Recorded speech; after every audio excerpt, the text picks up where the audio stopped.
I'm Nikki Campbell from Just Imagine. Thank you for joining me for the first of our Reading Journey book recommendations. This replaces our former Book Breeze recommendations and ties in more closely with our Reading Journey project and the Reading Journey digital reading journal. However, we hope the book recommendations will be useful to all teachers, librarians and nursery workers, regardless of whether your school currently uses the Reading Journey or not. We have changed the criteria for book selection to suit the purpose of the Reading Journey, so rather than presenting one big list, we've organised the presentation into 8 shorter videos covering the school years. Secondly, for the first time, we're working with the data generated by the Reading Journey app, which provides anonymised information about what children are reading. With thousands of books being uploaded to children's bookshelves every week, we're developing a comprehensive picture of children's reading choices. Together with pupil interviews, these provide valuable insight into children's reading preferences and motivations to read. So, in our quarterly selections, you will find books chosen primarily to appeal to children. However, we've also used our expertise to curate collections that nudge children to broaden their reading repertoires and make adventurous reading choices. Our position is to value children's reading preferences while also opening up the world of reading by offering choices that may not be as visible through mass media channels, supermarkets, or the high street. Each selection includes a variety of genre and formats that will suit children with different levels of reading attainment, in line with the general spread you would expect within a year group. There will be 4 collections released each year: the summer term, the new school year, the autumn term, and the spring term. Together, these will provide 40 new, recently published books each year to keep your book stock relevant and up to date. Of course, you do not need to be using the Reading Journey to find these packs useful. So, without further ado, let's have a look at the first selection. On the left, you can see our summer collection for Year 5. These books are mainly intended for independent reading, though you will want to give book introductions before adding them to your reading area. The Reading Journey app is particularly well suited to children making independent book choices, as it's intended to support reading for pleasure and the development of reading identity. On the left, you can see our summer collection for Year 5. These books are mainly intended for independent reading, though you will want to give book introductions before adding them to your reading area. The Reading Journey app is particularly well suited to children making independent book choices, as it's intended to support reading for pleasure and the development of reading identity. In Year 5, children should have the stamina for reading longer texts. However, this is dependent on experience and opportunities to read. Visual texts remain important. Graphic novels in particular continue to be highly rated by children in this year group, as are humorous books. The children we have surveyed show a wide range of reading interests, with diaries, adventure, sport, and topics related to other interests frequently mentioned. I'll present each title in turn in a moment, but first, if you want to purchase these class sets, use the QR code on screen to purchase them at our discounted price. Schools can pay by invoice with the authority to purchase or by credit card. First, we have the graphic novel Pets Tell Tales: Ancient Rome by Rick Worth and Jordan Culver.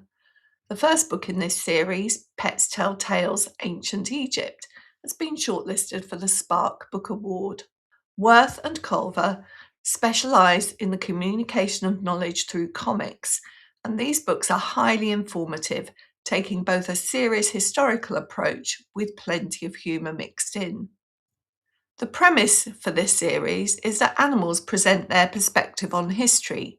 So while ancient Egypt was presented by a sacred ibis, a cat, a dung beetle, or scarab, The narrators of ancient Rome are a dog, wolf, chicken, horse, dormouse, elephant, and horse, as you can see on the front cover.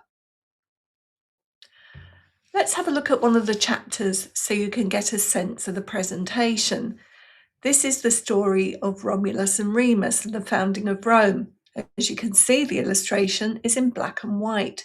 The story is presented by a wolf talking to a domesticated dog because, yes, the Romans domesticated and extensively bred dogs for various functional roles, such as guarding, hunting, herding, and they kept them as household pets. The story tells about the heritage of Romulus and Remus, how their grandfather was murdered by his brother, and how that brother also kidnapped and killed his nephews and nieces, including Romulus and Remus's mother. He then took the two boys and had them cast into the river, but they were protected by the river god Tiberius, and then were rescued by the she-wolf. Up here we have a woodpecker who's reminding us that in the story of Romulus and Remus, it wasn't just the wolf that was responsible for protecting the two boys. Eventually, they set off on their own to found their own city, and it tells of the dispute they have over which hill to build on, and the eventual killing of Remus by his brother Romulus. And as you can see, there are jokes within here as well. If you lived in the Palatine Hills, you'd be Rome by now. The Way the Cookie Crumbles is the second outing for Hope Crumble in Catherine Wilkins' Cafe Chaos series, illustrated by Katie Abbey and published by Nosy Crow. Hope has decided it's time for her to be less caught up in the drama of her family's cafe, but when her mum mistakenly orders 1,000 cans of baked beans with a very short expiry date, the Crumble family have an emergency meeting to generate ideas for using them up quickly. Can Hope use her problem-solving skills to help her family out? And can she work with arch nemesis Skylar to help her plan come to fruition? Written in the first person and with plenty of dialogue and playful typography, which many Year 5 readers have told us they favour, this could be one to recommend to readers of Lottie Brooks, Dork Diaries and Nina Peanut. From cafes to cruisers, our next choice is Cruise Ship Kid by Emma Swan, illustrated by Kate Saunders and published by Usborne. Silver's mum has been promoted and they have boarded their new cruise ship complete with a mega slide. Silver is preoccupied with persuading her mum to let her have a mobile phone. She hatches a plan to enlist the help of influencer Kindness K, who is on board. But when the star is kidnapped, Silver's thoughts turn to solving the mystery. Notebook at the ready. Will the involvement of the Clotted Cream investigation team, reminiscent of Richard Osman's Thursday Murder Club, be a help or a hindrance? Narrated by Silver with notes from her notebook, lots of Year 5 children will enjoy solving the crimes along with her. Incidentally, Emma grew up living on a cruise ship, and I definitely want to know more about that. Hercules versus the Minotaur is the latest in Tom Vaughan's series about Hercules Braver, the boy whose father is the Greek god Zeus, or Zooey. Hercules is starting secondary school and he's determined to be popular, but then his cousin Theseus, son of Poseidon, turns up, and while Herc is planning to fit right in, trouble follows Theseus with a great big T. And then there's the matter of the Minotaur, who has plans to escape from his labyrinthine world. Can Herc and Theo work together to stop him? Fans of Louis Stowell's Loki and Tiago de Moraes' Old Gods New Tricks may well enjoy Hercules' exploits. Dragon Girl and the Awakened Flames by Jenny Moore is a reissue of a book formerly published as Ember Oak and the Terrible Tomorrows. It's published by Maverick. Ember Oak is the protagonist of the tale. She doesn't know who her real mother is, but she lives contentedly alongside her adopted family, Winifred, the wise hermit of Wishingford Wood, known as Fred, and her adopted brother, Odolphe. Ember is a cave dweller, and when a dragon appears at her cave one day, she wonders if it was real or just a figment of her imagination. Then Fred relates the story of how she discovered a scorching egg nestled against an oak tree, which hatched into a girl with scaly skin and yellow eyes. As you've probably guessed, that girl was appositely named Ember. Now it emerges Ember is under threat from a wicked sorcerer with a desire for Ember's dragon blood. As the prophecy foretold, his dragon lust shall never lie until he claims both earth and sky, and men shall fall and men shall die before the greed of one who'd fly.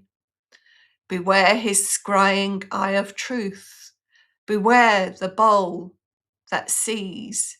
No walls can stop its fearsome gaze, no door, no locks, no keys. It has something of the feel of the Eye of Sauron about it, and although Ember is protected by the charm she wears around her neck, Odolphe has inadvertently put her in harm's way with loose talk. Then, to make matters worse, Fred is abducted. Ember and Odolphe must rely on their own resources to rescue Fred and find Ember's mother. It's a highly readable, action-packed adventure. The Door of the Dead is the second in this action-adventure series, Relic Hamilton, by former Children's Laureate Joseph Coelho. Relic is the newest member of the Heretic Society of Genie Hunters. In this second adventure, he's set to face Ravener, the king of evil genies. Ravener has teamed up with the powerful Archivist, a genie who has cloned himself on people's phones and is encouraging them to make wishes. When someone wishes to open the door of the dead, the society knows the world is in trouble. Once opened, the dead will do anything to prevent the door from shutting again. Joseph Coelho always gives us food for thought. There's the age-old problem of be careful what you wish for, but he also explores the underlying reason for genies being trapped in lamps and why their magic is limited to just 3 wishes. Written in 3 parts and short chapters, the story moves along at a cracking pace. It can be read as a standalone, although starting with book 1 is recommended. From fast-paced storytelling to something quieter and more gentle, Olivia Wakeford's The Shadow Pony. 11-year-old Evan and his mum have moved to Wales. His grandfather is staying with them while he recovers from a fall. Things get worse when mum's boyfriend and his daughter move in, and things are also difficult at school. But at least Evan can rely on his faithful dog, Okie Dokie. Then Evan goes on a school trip to the mine where his granddad used to work. But why won't he talk to Evan about it and the pit ponies he used to work with in the mines? In this story, the realities of everyday life, blended families, bullying, mental health and ageing are wrapped up in a beautifully written story with warmth and emotional depth. David Litchfield's internal black and white illustrations offer moments for quiet reflection. Everything in Between is a poetry collection by Shagufta K. Iqbal, an award-winning dyslexic poet. It's published by Troika.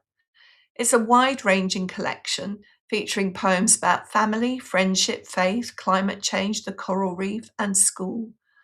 The poems are highly personal, but at the same time universal.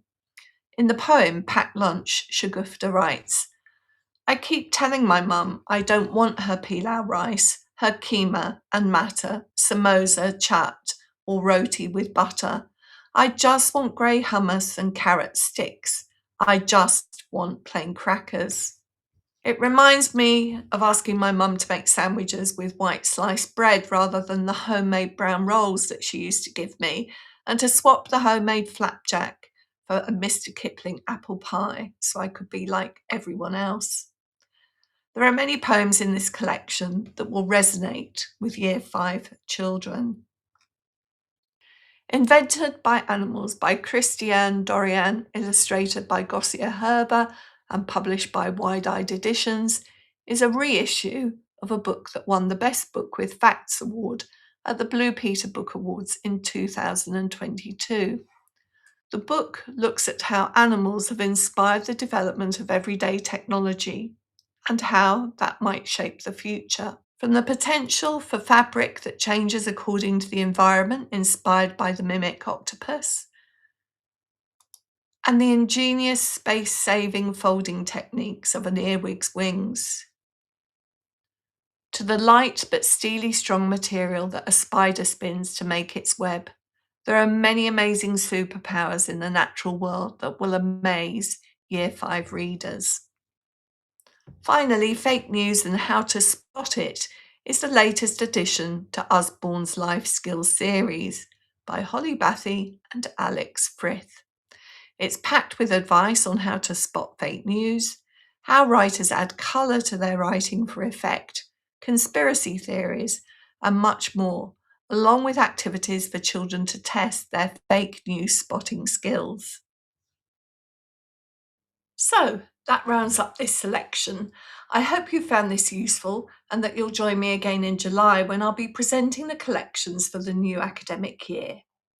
If you'd like to find out more about the reading journey, we're offering schools a month's free trial this summer. Please get in touch with assistant@justimagine.co.uk and we can set you up. Please note that the reading journey is only available to verified schools in the UK and internationally. It's not available to individuals or to other companies. Until the next time, have a great term. See you then.